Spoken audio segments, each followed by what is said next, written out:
Hello दोस्तों। तो आज हम बात कर रहे हैं management as a science, management as a art और मैनेजमेंट एज अ प्रोफेशन की हम बात करेंगे। क्लियर है? देखो बात क्या हो रही है, देखो अभी तक हमने मैनेजमेंट एंड इंट्रोडक्शन पढ़ा था, यानी nature and significance of management, यानी जो यूनिट नंबर 1 है उसका सब यूनिट नंबर 1 मैंने कंप्लीट कर दिया था। मैनेजमेंट एंड इंट्रोडक्शन वाला बड़ा छोटा सा था सब यूनिट था। इसका दूसरा सब यूनिट आता है वो भी बहुत छोटा सा है, उसका है management as a science. Management को साइंस बोला जाता है या आर्ट बोलते हैं या प्रोफेशन बोलते हैं। देखो मैनेजमेंट साइंस है या आर्ट है ना, इसके ऊपर जो एक्सपर्ट्स है ना वो लड़ते झगड़ते रहे हैं आज से पहले भी। ठीक है, कोई कहता है कि मैनेजमेंट जो है वो साइंस है, तो कुछ कहते हैं मैनेजमेंट क्या है, आर्ट है। ठीक है, तो कॉन्फ्लिक्ट जो है ना, विवाद ये चलने पे लगा हुआ है काफी टाइम से।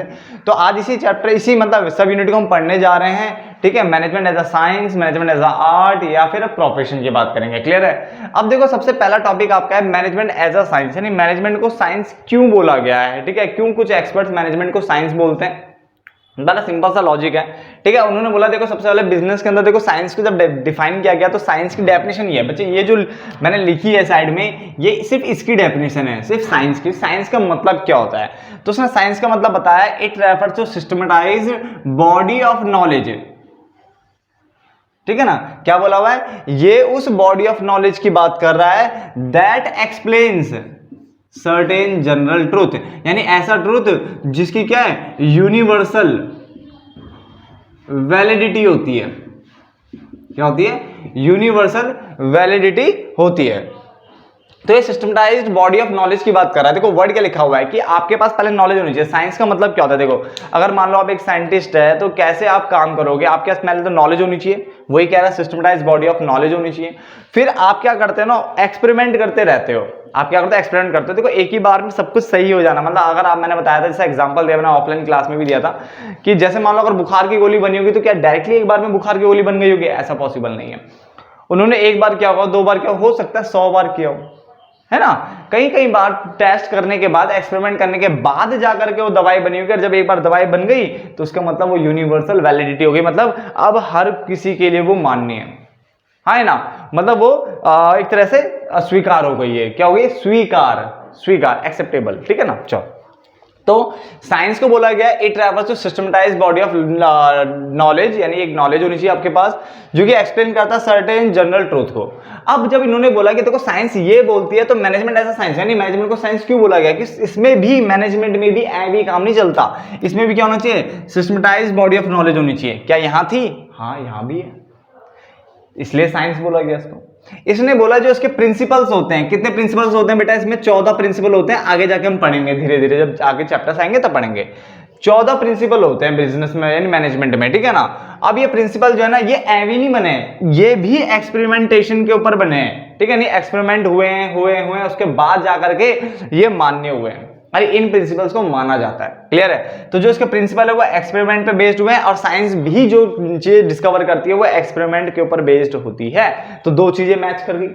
तीसरी चीज ने बोला एक बार एक्सपेरिमेंट हो गया, सक्सेसफुल हो गया, तो जो चीज निकल के आती है बेटा वो यूनिवर्सल वैलिडिटी होती है, यानी हर जगह वो मान्य होती है। ऐसे यहां पे भी होता है, वो जनरल ट्रूथ निकल जाता है, यानी उसकी भी यूनिवर्सल वैलिडिटी होती है, इसलिए इसको साइंस बोला कुछ एक्सपर्ट ने। देखो बिल्कुल मैच कर रहा है। तो उसने बोला साइंस की डेफिनेशन क्या है, अगर पेपर में अगर एक क्वेश्चन आता है तो बेटा कुछ इस तरह से क्वेश्चन आएगा। सबसे पहले एक केस बेस्ड स्टडी टाइप की बात लिखेगा, 4-5 लाइन लिखेगा, उसके बाद बोलेगा बताओ उसको साइंस क्यों बोल रहा है मोहन।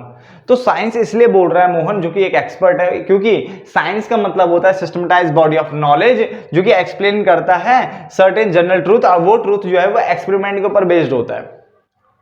ऐसे ही जो management as a science, management को साइंस इसलिए बोला जा रहा है क्योंकि इसमें भी क्या है, आपको सिस्टमेटाइज्ड बॉडी ऑफ नॉलेज की जरूरत है। इसमें भी क्या होता है, इसके जो प्रिंसिपल्स हैं ऐवी नहीं बने बेटा, उसके लिए भी एक्सपेरिमेंट हुए हैं, बहुत बार टेस्टिंग करी है, अप्लाई करके देखे, तब जाकर के ये प्रिंसिपल्स बने। और इसकी फिर क्या है, यूनिवर्सल वैलिडिटी है, यानी हर जगह ये मान्य है। क्लियर है? तो ये तीनों पॉइंट बेटा आपको लिखने पड़ेंगे आसान से। Systematised body of knowledge, principle based on experimentation होते हैं, और यूनिवर्सल वैलिडिटी उनकी। क्लियर है? बहुत आसान सा था। उसके बाद उसने बोला मैनेजमेंट ना को can not be treated as perfect science. बस को परफेक्ट साइंस नहीं बोलते हैं, क्योंकि आप इसमें अब CaCO3 जो भी H2O एंड ऑल का फॉर्मूला तो नहीं लगा हुआ है ना, बात समझो ना। ठीक है, तो इसको एकदम से परफेक्ट साइंस नहीं बोला गया कि मतलब बिल्कुल एग्जैक्टली वही कैल्शियम कार्बोनेट वार्बोनेट, ये नहीं पढ़ना इसमें। ठीक है, तो उसने बोला इसको परफेक्ट साइंस नहीं बोला जाता। बट इसके जो प्रिंसिपल्स होते हैं ना, जो सिद्धांत एंड ऑल है, आर सब्जेक्ट टू वो चेंज, यानी वो चेंज होते रहते हैं। जो प्रिंसिपल्स हैं वो चेंज हो सकते हैं टाइम टू टाइम, यानी टाइम के अकॉर्डिंग चेंज हो सकता है सिचुएशन के अकॉर्डिंग चेंज हो जाए, या ह्यूमन नेचर ही कुछ ऐसा बन चुका है कि चेंज करना पड़ जाए। तो जो उसके प्रिंसिपल्स हैं वो आगे जाकर के अगर मान लो टाइम के अकॉर्डिंग या सिचुएशन के अकॉर्डिंग या ह्यूमन नेचर के अकॉर्डिंग चेंज हो सकते हैं। क्लियर हो गया? इसलिए इसको अप्लाइड साइंस बोलते हैं। तो अगर पेपर में आया कि बेटा मैनेजमेंट एज अ साइंस है, तो कौन सी साइंस है? परफेक्ट? आप बोलोगे नहीं, परफेक्ट साइंस हो ही नहीं सकती। बात समझ आ गया? ये कौन सी साइंस है? ये आपकी अप्लाइड साइंस होती है। क्या होती है? अप्लाइड साइंस माना जाता है इसको। और अर्नेस्ट डेल, ये आपके देखो एक एक्सपर्ट ये है अर्नेस्ट डेल, ठीक है, इन्होंने क्या बोला था? इनको सॉफ्ट साइंस बोला है। बेटा क्या बोला है? सॉफ्ट साइंस बोला है। ठीक है, तो प्लीज यहां तक नोट डाउन करो। ठीक है ना, क्या बोला गया इसको? सॉफ्ट साइंस बोला था। किसने बोला था? अर्नेस्ट डेल ने।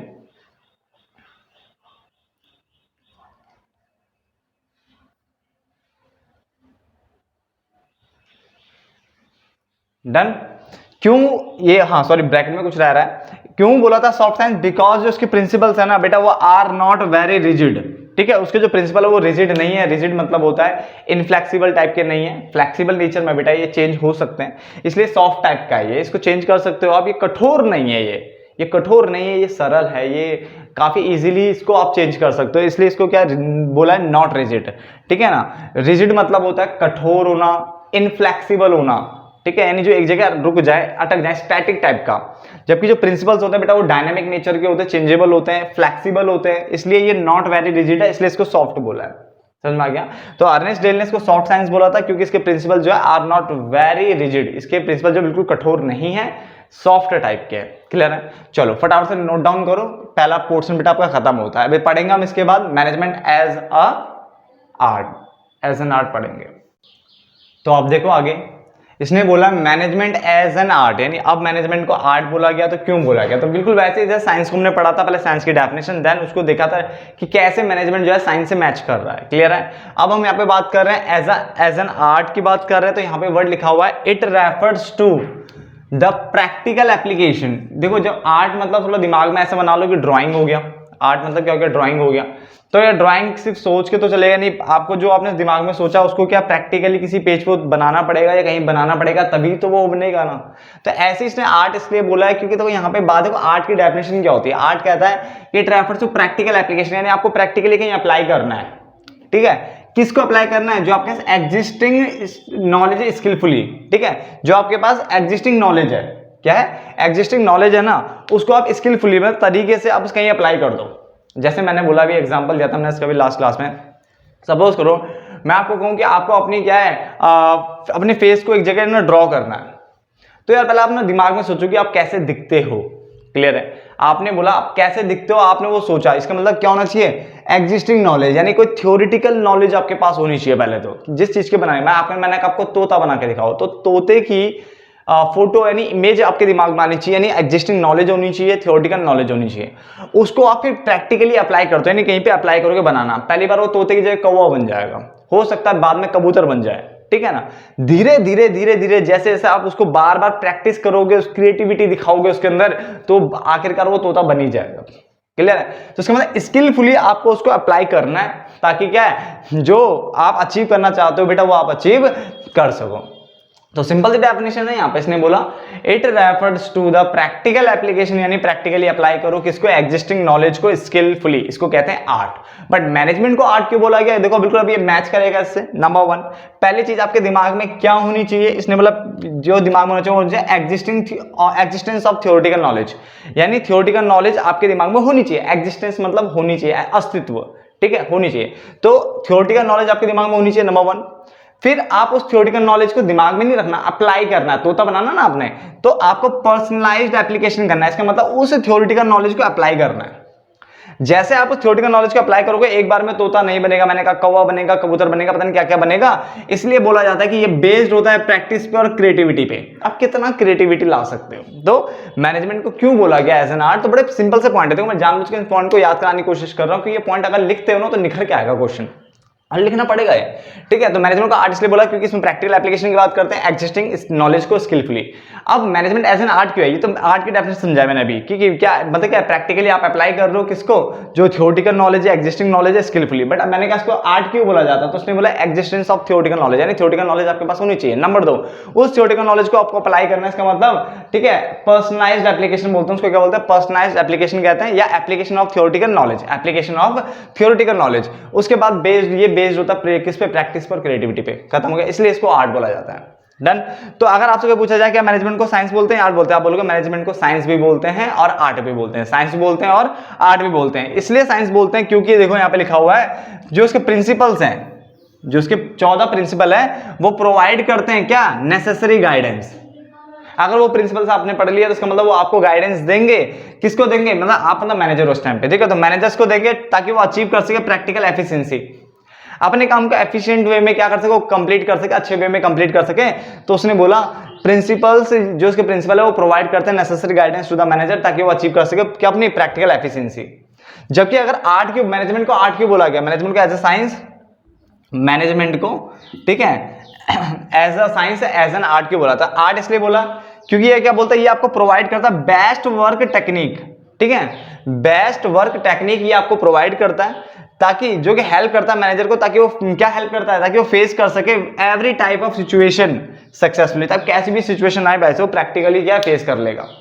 तो मैनेजमेंट को साइंस भी बोलते हैं, मैनेजमेंट को आर्ट भी बोलते हैं। आप अल्टीमेटली लास्ट में ये लिख के आओगे, साइंस इसलिए बोलते हैं क्योंकि जो प्रिंसिपल है वो गाइडेंस प्रोवाइड करते हैं ताकि आप अपने जो है ना, जो भी मैनेजर जो है ना, अपने क्या है प्रैक्टिकल एफिशिएंसी को अचीव कर सके, यानी एफिशिएंट वे में काम कर सके, एफिशिएंसी को अचीव कर सके। नंबर 2, आर्ट इसलिए बोलते हैं क्योंकि बेस्ट वर्क टेक्निक आपको प्रोवाइड करता है, क्योंकि आप बार बार जब प्रैक्टिस क्रिएटिविटी करोगे यार किसी चीज की, तो गारंटीड है आपको जो टेक्निक होगी वो बेस्ट ही होगी, आप उसमें महारत हासिल कर लोगे। तो वही लिखा हुआ है, बेस्ट वर्क टेक्निक आपको प्रोवाइड करेगा, जिससे मैनेजर को क्या, मैनेजर इस तरह का बन जाएगा कि वो हर तरह की सिचुएशन को क्या कर सकता है, फेस कर सकता है। क्लियर हो गया। यानी अगर मैं बात करूं, आपको अगर इंफॉर्मेशन, यानी आपके दिमाग में इंफॉर्मेशन है अबाउट द सब्जेक्ट, यानी आपको सब्जेक्ट की नॉलेज है, तो वो साइंस होता है। अगर आप मान लो एमबीए की पढ़ाई कर रहे हो, सपोज करो, तो बेटा वो साइंस हो गया। बट आपने एमबीए पढ़ लिया, फाइनेंस से आप कर रहे हो और आपको फाइनेंस की अब ऐसी नॉलेज हो गई है, आपने नॉलेज गेन करी, वो आपकी क्या है, इंफॉर्मेशन अबाउट सब्जेक्ट, यानी साइंस की बात कर रहा है। फिर आपने उसको जाकर के कहीं कहीं अप्लाई करना स्टार्ट कर दिया और अपना एक बड़ा मुकाम हासिल कर दिया, बेटा वो प्रैक्टिकली अप्लाई किया ना, इसका मतलब वो आर्ट हो गया। यानी नॉलेज रखना, information about a subject science होता है, बट पुटिंग दैट इंफॉर्मेशन, यानी उस इंफॉर्मेशन को आपने कहां पुट कर दिया, टू प्रैक्टिस, यानी आप प्रैक्टिकली इसको अप्लाई कर रहे हो, प्रैक्टिस में लेके आ रहे हो, तो वो आर्ट हो गया। क्लियर हो गया। चलो यहां तक वो आप उतार लो, ठीक है, होप सो आपको समझ में आ रहा होगा। लास्ट पार्ट करते हैं खत्म इसका। अब लास्ट आपके सामने जो है वो है मैनेजमेंट एज प्रोफेशन, और ये सब यूनिट भी खत्म होती है इसके बाद। क्लियर है। मैनेजमेंट एज अ प्रोफेशन को बिल्कुल सेम वैसे ही पढ़ेंगे। सबसे पहले प्रोफेशन की डेफिनेशन पढ़ लेते हैं, प्रोफेशन होता क्या है, ठीक है ना। चलो बेटा देखो लिखा हुआ है, it refers to that economic activity, यानी ये उस इकोनॉमिक एक्टिविटी को की बात कर रहा है। देखो वर्ड क्या है, मैनेजमेंट एज अ प्रोफेशन बोलो या प्रोफेशनलाइजेशन ऑफ मैनेजमेंट बोलो, प्रोफेशनलाइजेशन ऑफ मैनेजमेंट बोल सकते हो आप। अब यहाँ पे पहले प्रोफेशन की मैं डेफिनेशन क्लियर कर रहा हूँ, उसमें लिखा हुआ है सबसे पहले कि मैनेजमेंट एक इकोनॉमिक एक्टिविटी है, मैनेजमेंट एक इकोनॉमिक एक्टिविटी। अब मैंने कहा यार एक्टिविटी तो दो तरह की होती, इकोनॉमिक एक्टिविटी होती थी, नॉन इकोनॉमिक एक्टिविटी होती थी। इकोनॉमिक एक्टिविटी वो होती थी जो धन से रिलेटेड होती है, धन मतलब इनकम और वेल्थ से रिलेटेड, यानी जो मनी से रिलेटेड है वो इकोनॉमिक एक्टिविटी, जो मनी से रिलेटेड नहीं है वो नॉन इकोनॉमिक एक्टिविटी होती है। ठीक है, जो मनी से रिलेटेड है, इनकम वेल्थ से रिलेटेड है, इकोनॉमिक एक्टिविटी इकोनॉमिक, और जो नॉन इकोनॉमिक है वो मनी और वेल्थ एंड इनकम वेल्थ से रिलेटेड नहीं होती, इनकम वेल्थ से रिलेटेड नहीं होती, यानी मनी से रिलेटेड नहीं है, ये मनी से रिलेटेड है। तो इकोनॉमिक एक्टिविटी बोल रहा है तो ये मनी से रिलेटेड है, बात समझ गया ना।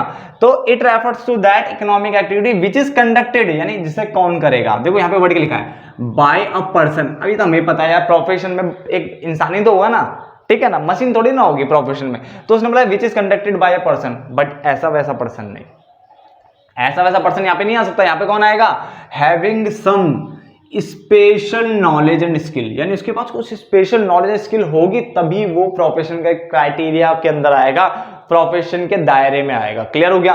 तो उसने बोला ये उस इकोनॉमिक एक्टिविटी की बात कर रहा है, ऐसी एक्टिविटी जो कि मनी एंड वेल्थ यानी इनकम और वेल्थ से रिलेटेड है, मनी से रिलेटेड है, उसकी बात कर रहा है। विच इज कंडक्टेड बाय पर्सन, जो कि एक बंदे के द्वारा करी जाती है जिसके पास स्पेशल नॉलेज एंड स्किल होती है। क्लियर हो गया। आगे विच इज यूज्ड, जिसे वो इम्पार्शली, इम्पार्शली मतलब होता है जब भेदभाव ना करना, ठीक है, बिना भेदभाव किए वो सर्व करता है, सेवा करता है क्या, various section of the society, यानी सोसाइटी को सेवा प्रदान करता है। जैसे डॉक्टर की बात कर ले, वैसे बोलने वाली बात है, डॉक्टर भी फीस उल्टी सीधी चार्ज करते हैं आज के टाइम पे, ठीक है। बट जो बोला जाता है बेटा वो इस तरह से पढ़ा जाता है कि मैं जो प्रोफेशन है ना, प्रोफेशन को बोला जाता है कि वो एक इकोनॉमिक एक्टिविटी है जो कि एक ऐसे बंदे के द्वारा की जाएगी जिसके पास कुछ स्पेशल नॉलेज एंड स्किल पड़ी होगी, डिग्री होगी बढ़िया सी, ठीक है ना। और उसने बोला विच इज यूज्ड, जिसे वो यूज करेगा इम्पार्शियली, इम्पार्शियली मतलब होता है बिना भेदभाव के, पार्शियलिटी नहीं लगानी है, इम्पार्शियल लाना है, यानी भेदभाव नहीं करना, और इस अच्छे मन से आपको सर्व करना है various sections of the society में। क्लियर है। अब इस डेफिनेशन को इससे मैच करके देखते हैं। नंबर 1, अगर मैनेजमेंट एज ए प्रोफेशन क्यों बोला, क्योंकि बेटा यहाँ पे भी क्या चाहिए होता है आपको, यहाँ पे भी well defined body of knowledge की जरूरत होती है। Well defined body of knowledge, यानी आपके पास नॉलेज होनी चाहिए तभी तो बिजनेस चला पाओगे यार, ठीक है। तो well defined body of knowledge की बात करते हैं, डन। उसके बाद दूसरा इसने बोला रिस्ट्रिक्टेड एंट्री। रिस्ट्रिक्टेड एंट्री इसलिए बोला क्योंकि इसमें एंट्री वही ले सकता है जिसके पास क्या होगी, डिग्रीज होंगी, यानी डिग्री होगा, सर्टिफिकेट होगा, वही तो एंट्री लेगा यार। एक चार्टर्ड अकाउंटेंट है, उसके बाद चार्टर्ड अकाउंट की डिग्री है, सब कुछ है, तभी तो वो यहाँ एंट्री लेगा ना, प्रोफेशन के दायरे में आएगा ना। एक कंपनी सेक्रेटरी है, सीएस की डिग्री होगी तभी तो यहाँ आएगा ना। एक डॉक्टर है, उसके पास उसकी डिग्री होगी तभी तो यहाँ पे आएगा ना। लॉयर है, ठीक है ना, तो समझो ना उसके पास क्या होनी चाहिए, लॉ की डिग्री होनी चाहिए। तो इसने बोला पहली बात तो नॉलेज होनी चाहिए भाई, प्रोफेशनल लोगों के पास नॉलेज होती है। नंबर 2, उसने बोला रिस्ट्रिक्टेड एंट्री, नहीं हर कोई यहाँ पे एंट्री नहीं ले सकता, बस वही ले सकता है जिसके पास डिग्री सर्टिफिकेट होंगे। बात समझ आ गया। Number 3, professional association. जैसे मैंने कहा था कल की क्लास में मैंने जो दी थी उसमें मैंने बोला था कि जैसे आपने देखा होगा रेलवे के यहाँ पे कूलियों का भी एक संघ होता है, एक ग्रुप होता है, ऐसे ही क्या है हर जगह ऐसे प्रोफेशनल लोगों का भी अपना एक संघ होता है, एक ग्रुप होता है। जैसे बार काउंसिल की अगर हम बात करें, जैसे जो मतलब इस तरह से संघ होता है कि जो कि रिप्रेजेंट करता है किसी न किसी एसोसिएशन को। जैसे मान के चलो, एसोसिएशन मतलब संघ, यानी ग्रुप ऑफ इंडिविजुअल की बात कर रहा है। जैसे मान के चलो चार्टर्ड अकाउंटेंट रिप्रेजेंट कर रहा है किसको, आईसीएआई को, ठीक है। आईसीएआई मतलब एक तरह से उस वहां से वो निकल के आया, एक इंस्टीट्यूट से निकल के आया है, बात समझ गया ना। उसका जो मेंबरशिप नंबर है वो वहां उसको रिफ्लेक्ट करेगा कि ये यहाँ का बंदा है। डॉक्टर जो आपका क्या नाम है मेडिकल लाइन का, वो उसको रिप्रेजेंट कर रहा होगा। ऐसे लॉयर को रिप्रेजेंट कर रहा हो, बार काउंसिल जो होते हैं वो कर रहा होगा, ठीक है ना, बात समझ आ रही है। तो यहाँ पे जो बात हो रही है ना बेटा, वो किस चीज की हो रही है कि प्रोफेशनल इनका एसोसिएशन होता है। क्या होता है, प्रोफेशनल एसोसिएशन होता है इनका, यानी अपना एक संघ होता है, एक इंस्टीट्यूट होता है, एक जगह होती है जहां से निकल के बेटा ये आते हैं और उसके ऊपर उसको रिप्रेजेंट करते हैं। तो एक तो आपके पास क्या होना चाहिए, well defined body of knowledge होनी चाहिए, सिंपल सा पॉइंट है। दूसरा, रिस्ट्रिक्टेड एंट्री, कोई भी आई एंट्री नहीं ले सकता, प्रोफेशनल डिग्री या सर्टिफिकेट होना चाहिए। नंबर 3, प्रोफेशनल एसोसिएशन, यानी ये किसी न किसी एसोसिएशन को रिप्रेजेंट करते हैं, इनकी अपनी एसोसिएशन होती है। जैसे मैंने बताया आईसीएआई, ये institute of chartered accountants of India जो है, ये सीए वालों का इंस्टीट्यूट है। ऐसी कंपनी सेक्रेटरी वालों का होगा, ऐसी लॉयर वालों का होगा, मेडिकल वालों का होगा, है ना, इस टाइप से, और ये उसको रिप्रेजेंट करते हैं। Done. Then ethical code of conduct, इसमें इनका बेटा क्या होता है, इनके अपने नॉर्म्स होते हैं बेटा, क्या होते हैं, अपने नॉर्म्स होते हैं, यानी इनके क्या होता है, अपने रूल्स एंड रेगुलेशन होते हैं बेटा। क्या होते हैं, रूल्स एंड रेगुलेशंस होते हैं जिनको उनको फॉलो करना पड़ता है। क्या करना पड़ता है, फॉलो करना पड़ता है। तो इनके अपने एथिकल कोड ऑफ कंडक्ट का मतलब होता है इनके अपने रूल्स एंड रेगुलेशंस होते हैं, ठीक है, फ्रेम किए जाते हैं इंस्टीट्यूट के द्वारा, या जो आपकी जो बॉडी है जहां से वो बन के आ रहे बेचारे सीएस बन के आ रहे हैं, तो वो बॉडी क्या है, कुछ रूल्स एंड रेगुलेशन फ्रेम करती है और आपको उन रूल्स एंड रेगुलेशन को मानना पड़ता है, ठीक है। तो इस टाइप का यहाँ पे बात कर रहा है। सर्विस मोटिव होता है बेटा, जैसे डॉक्टर है वो सर्विस करता है सोसाइटी के, ये माना जाता है। तो इसी टाइप का इनका जो मोटिव होता है वो सर्विस मोटिव होता है। तो देखो क्या कह रहा है एज अ प्रोफेशन में, क्या बोला, प्रोफेशन की डेफिनेशन जब मैंने बताया तो मैंने कहा था इकोनॉमिक एक्टिविटी है जो एक ऐसा बंदा करेगा जिसके पास क्या होगा, some special knowledge and skill होगी, ये मैंने कंफर्म किया, ठीक है ना।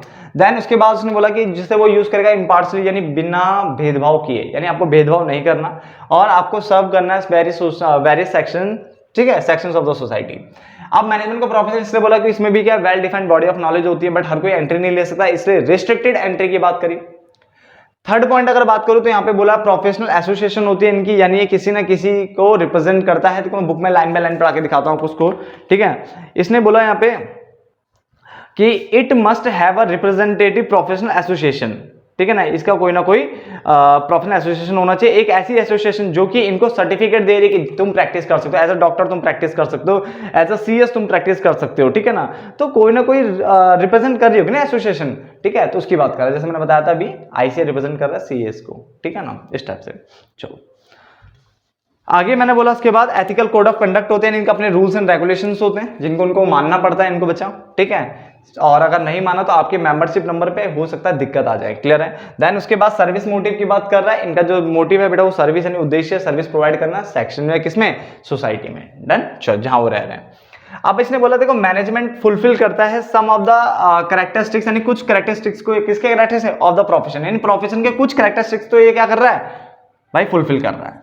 But some of the characteristics of profession जो है वो येट टू डेवलप, यानी अभी वो डेवलप होना बाकी है येट टू डेवलप, यानी डेवलप होना बाकी है, अभी टाइम है इसका।